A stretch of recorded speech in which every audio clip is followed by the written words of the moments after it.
This is Thunderstone Wilderness Ventures. Welcome to our southern Utah excursion. Along on this trip is Jess, myself, Bob, Shaler, Ford, Tanner, along with the dogs Poncho and Bones. The goal of this trip was to see some red rocks, do some hiking, have some fun, have some laughs, do a little four-wheeling, practice skills, and maybe catch some fish primitively. Southern Utah is pretty rad. It's well known for having some epic national parks, crazy geology, off-roading, dinosaur fossils, Native American ruins, Old West outlaw history, rock hounding, international dark skies, and a bunch of other stuff. Lots of rocks, dirt, and sand here, but there's water here as well. Sometimes the roads in southern Utah are actually washes you drive down. This is a road and a wash, and it leads to an old cowboy camp. If you are a geologist, you probably consider this place Geology Mecca. Every geologist and rock lover has been here or dreams to be. The sandstone layers you see here were deposited a few 100 million years ago. The first layer was sand dunes, then another layer of sand was left from streams and floodplains, and then later another layer of sand dunes covered that. The land slowly uplifted and erosion carved it down. The canyons are deep rather than wide because these rocks are relatively harder and cannot keep up with the rate of uplift.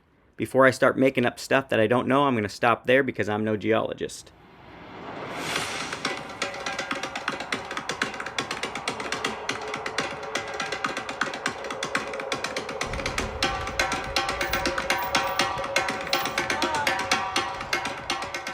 Dude, it's Holiday. Right before we hit the trail, we ran into our good friend David Holiday, a man who has studied and practiced Stone Age living skills his entire life. You got several stories. Yeah.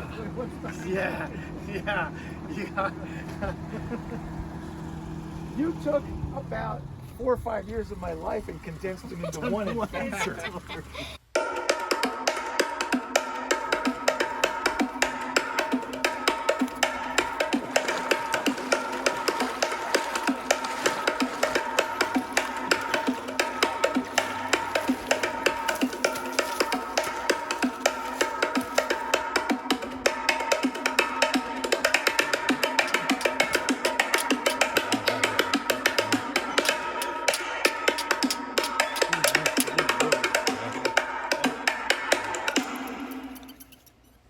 Getting this baby warmed up. Warm it up. Ford is clapping to get the blood flowing in his hands and help prevent blisters. It's very easy to get blisters by doing hand drill. Almost getting something. I'm probably gonna have to do the ad here pretty soon. In fact, Ford's technique today is a little different because he got blisters the week before doing hand drill.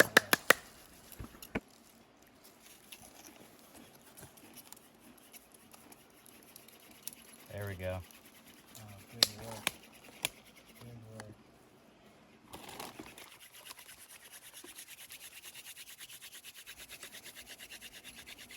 Okay.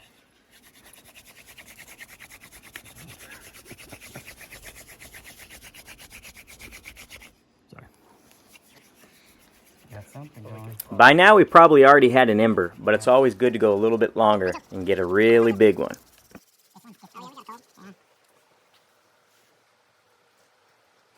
Oh yeah. Who wants to blow it?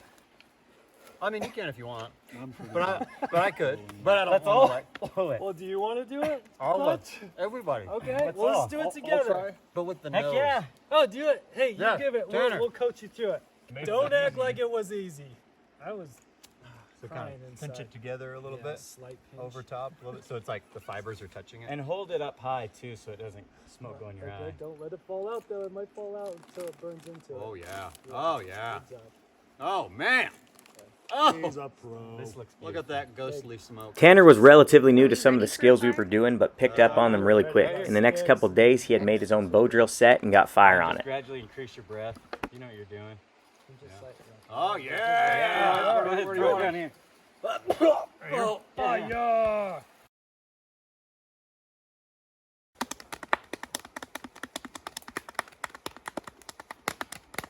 Oh, you Idiots. There is evidence of people living in Utah as far back as 10,000 years ago. The remains we see here are from the Fremont culture, who are a pre-Columbian people living here 2,000 to 700 years ago. Their rock art is all over the place. They foraged wild foods, grew corn, and ate a lot of rabbits and deer. They built their granaries up high to store food.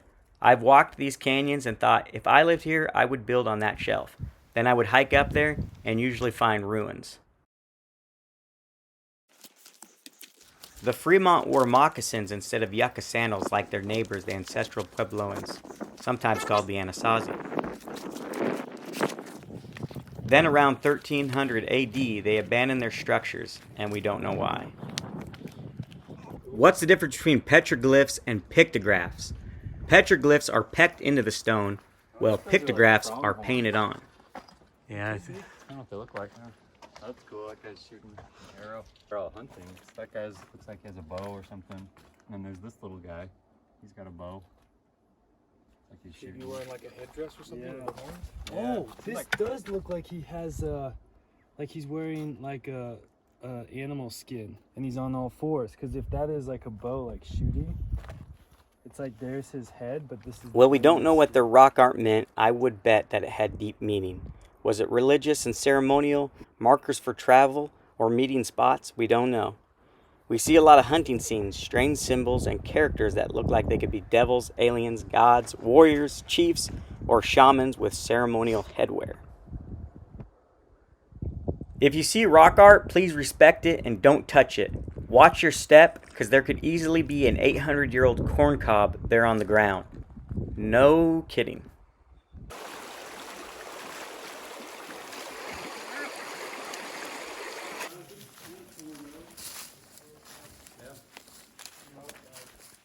You had to set up shop somewhere.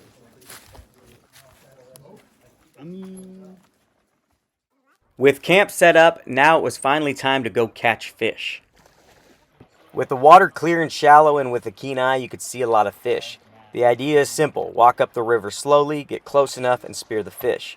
As you can imagine, it isn't so easy. Some fish would just sit at a spot on the river, and I was able to sneak up and stand over them, but most fish would swim away in a flash and disappear. Got a fish spear.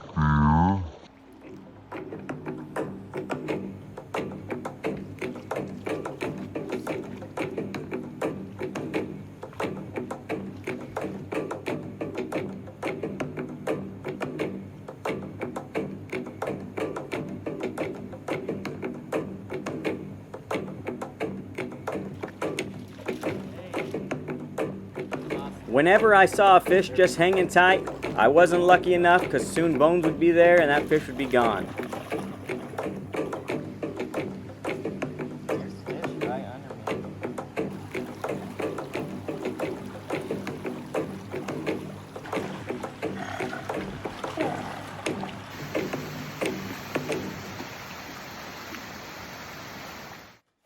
Well, we saw a lot of fish in the river that first day and actually were surprised by how many we did see.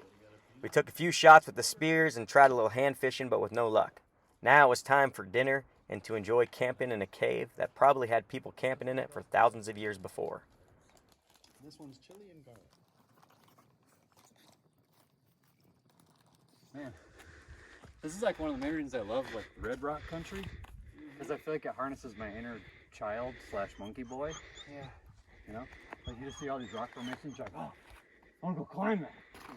You know, like everybody, I feel like everybody feels that. Yeah, I want to go climb on that stuff. You know. Although I was enjoying our day hike on day 3, all I wanted to do was get back in the river and try and catch some fish.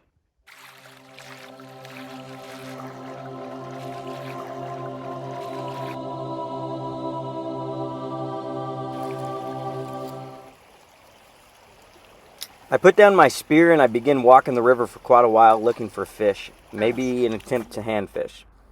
At this spot here I saw 4 or 5 bigger fish move and hide under the bank, so I made a few attempts to get down there and hand fish, but I discovered it was pretty deep.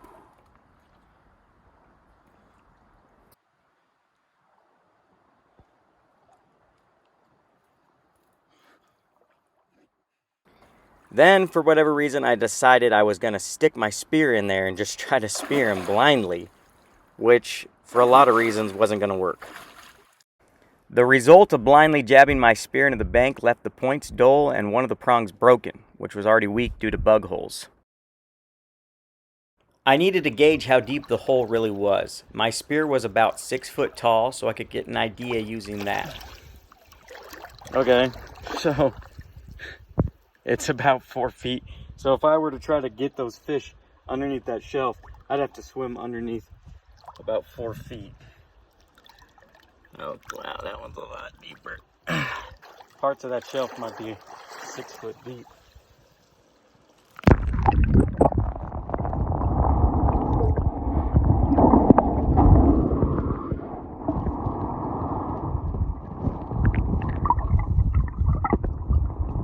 The better. But yeah, probably. That thing's got 1,000,000 points. While I was out fishing alone, Shayler was scouting the river all day and found a spot I like to call Shayler's little honey hole.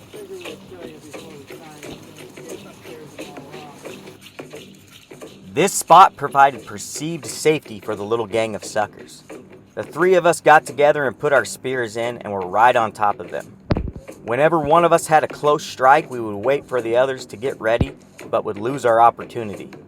The fish weren't shy, but they were fast. And us fellas, we were just learning, and we needed to slow down. We would spend the next day in this honey hole, but eventually the fish were getting smart and spending more time under the bank. Here I go throwing my phone in, not having any idea what I'm seeing underneath. Later I'm looking at my phone at home. Bam! Look at those suckers down there. Cute. It was fun just building our spears and interesting to see the different designs we all each came up with. Shayler here had this giant spear made of tamarisk with a lashed harpoon on the end. The thing was pretty sinister. I said to hell with the spears and got back to hand fishing. I saw two of the fish looking at me, and then as soon as I was getting close, they turned their head. Stay, stay. My face is like up against the mud. After quite a while, Shayler and I called it quits. Tanner got back in the water and his patience paid off. He moved very slowly and waited for the fish to come back out, getting his spear just a few inches above them. He was able to get a sucker and ate it that night, and it wasn't bad with some lemon pepper on it. The next day on the hike out, he was able to get another one, which I did not catch on video. This morning I made a new spear, did a little different. This time we got a 5, put a prong down the middle. All good things must come to an end, just like our backpacking trip. It was time for us to head out and leave. I tried once more to fish in the cold water that morning, but with no luck. No fish wanted to slide themselves into my hand or impale themselves onto my spear. We would hike back that night, eat some dinner with some friends, and then everyone was going to leave the next morning. I was a little disappointed that I didn't catch any fish, but I figured I'd come back another time. The next day, all my friends had left the wilderness and got back to their daily lives. It was almost our turn to do the same, but I just couldn't leave without another shot at touching some wild fish. We spent the afternoon here at a smaller creek.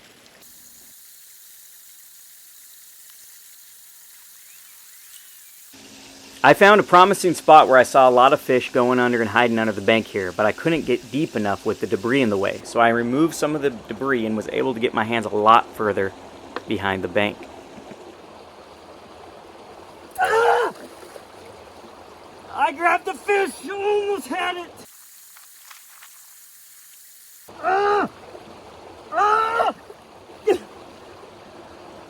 Come film. I grabbed a fish twice. The excitement and frustration of having a wild fish in your hands and losing it was so intense I was making these embarrassing sounds.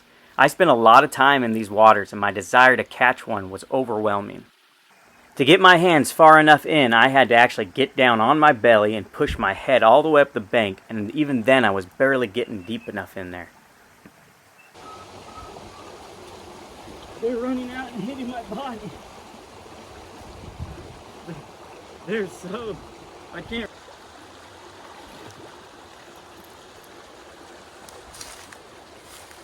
Oh! Yeah! Woo!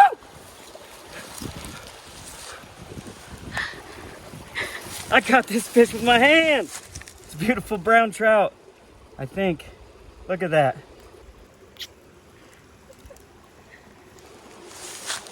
Take a picture too.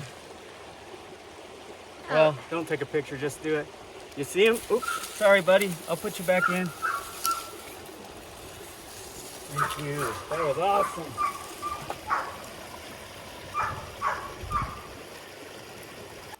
Well, I had accomplished my goal. I was feeling stoked out of my mind. Just had to get the dirt off my head. A few minutes later, on the way out, right as we were getting in the car, I decided I'd give it one last try. Literally, about to get in the car. Just had another fish in my hand.